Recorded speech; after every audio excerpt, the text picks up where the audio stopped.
Good morning and welcome to an all-new Eye of the Tiger. I'm Gabe Townsend. And I'm Megan Anderson.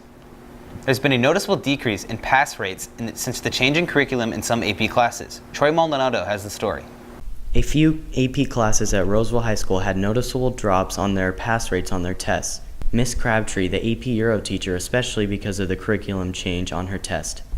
The biggest change, I think, was changing the multiple choice section of the test. The previous test had 80 questions. A lot of them were very fact-based, and you only had 55 minutes to complete them. And now both in AP US and AP Euro, students take 55 questions in 55 minutes, but they're stimulus-based.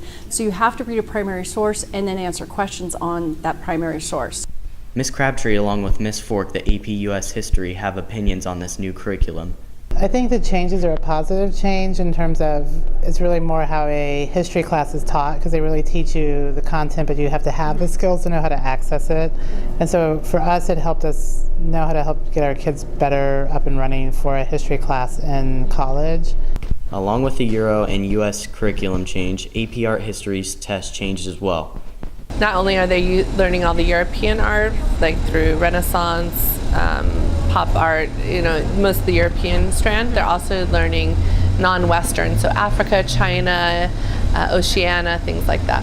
And so now they've also limited it down to 250 images instead of thousands of images on the exam. So I had to scrap everything that I usually taught and everything that I learned over the last 12 years, and now I have a whole new curriculum where we spend a lot more time on the non-Western component, which is China, Africa, Indigenous Americas. Even though there was a drop in the pass rates, it was expected. But we did go from 80 to 60, which is kind of anticipated because it's a completely new curriculum, and so teachers have to learn along with the students how the AP readers read the test. AP teachers hope to see increases in test grades and improvements in students. The district granted the school with the funds to supply some classrooms with new desks and chairs. Some of the furniture we have is just broken, bent, and looks terrible, and it's not comfortable to sit in.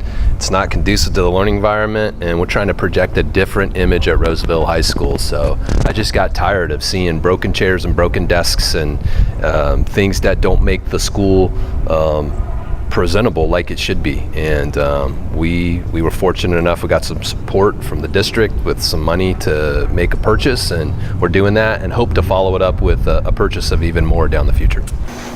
11 classrooms received new desks and chairs. We now go to Josh Carson with sports.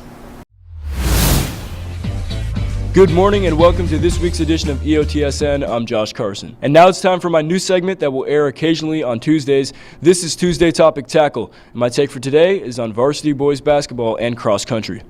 Varsity basketball coach Greg Granucci proposed the idea of having his basketball players run cross country in order to stay in shape. Some of them have joined the cross country team because of the proposal and also to fulfill their three-sport athlete goals, especially with soccer now coinciding with basketball in the winter. The point of this segment today is not to question the coach's decision, because more exercise is a good thing for athletes in general, but it is to analyze how cross-country and basketball mix. Cross-country is a type of running made to condition athletes for stamina. This is important in basketball, but the game itself contains many short bursts of running known to the public as sprinting.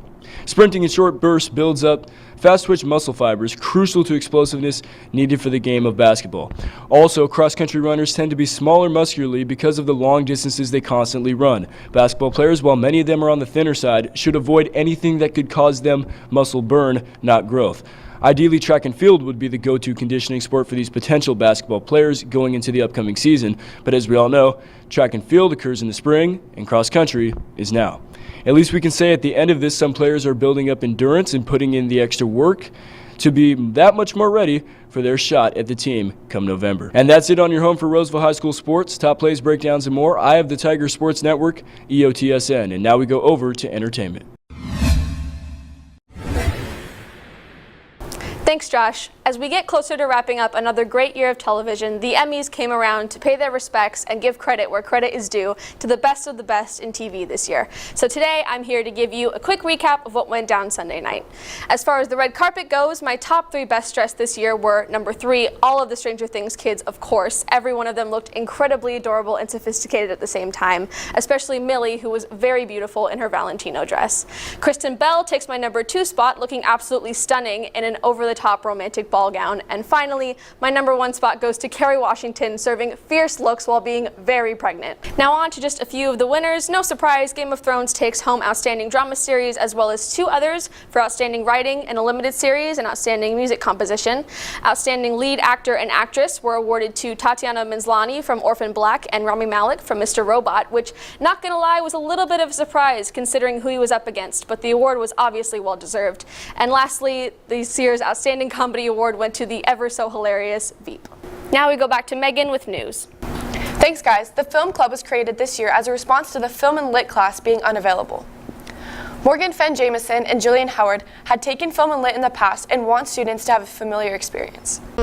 I'm hoping that we can get more members. We don't have many right now, but I'm looking forward to having the same environment and having a strong community of people who are interested in film and interested in the technicalities of it and in the ways that characters develop and storylines are portrayed and how we all connect to movies, and so everyone can just kind of become friends. Film Club meets every Tuesday after school in room 913. Roseville Key Club will be hosting a fundraiser at Big Spoon at the Fountains today from 1 p.m. to 10 p.m. Mention Roseville Key Club when you buy. That's it for us today on Eye of the Tiger. And remember, we're always on at eyeofthetigernews.com. See you next time.